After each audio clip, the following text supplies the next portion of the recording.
Chapter 43. Susanna hadn't had a night off since her mom died.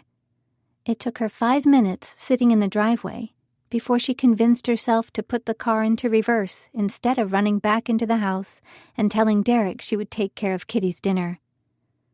Getting out of her own driveway was the first obstacle. Deciding where to go was the next. It wasn't like Orchard Grove had big malls or shopping centers. The Christian bookstore had gone out of business last year, and the only real friends her age had left Orchard Grove after graduating. She passed the road to Ricky Field's home, and for a brief second she thought about stopping by. But what would she say? What would be the point? She drove on and realized she was hungry. She had money but refused to walk into a diner and eat a meal alone, which is how she soon found herself at the Walmart food court.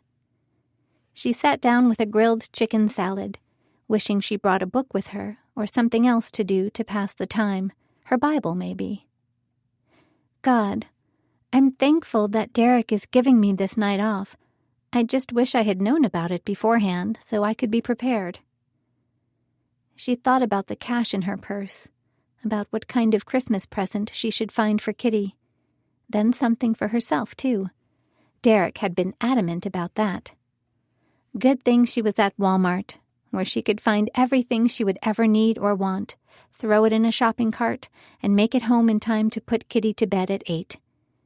It wasn't until she started eating her salad that she realized how much her body was craving fresh produce.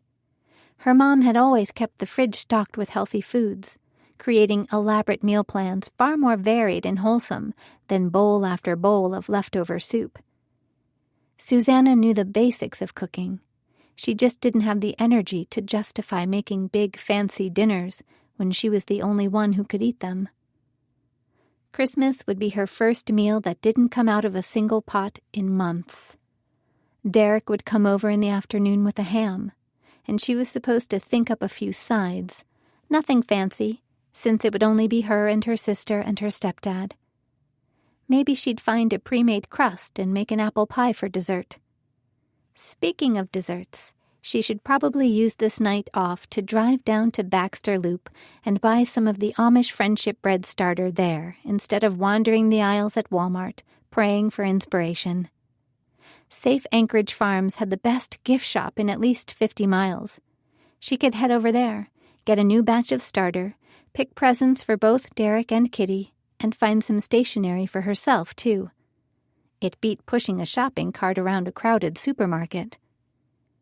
As soon as she finished her salad, she braced for the cold and headed back toward her car, trying to remember the quickest way from here to Baxter Loop. Maybe Derek had known what he was doing with that surprise night off. Maybe it would be a good evening after all.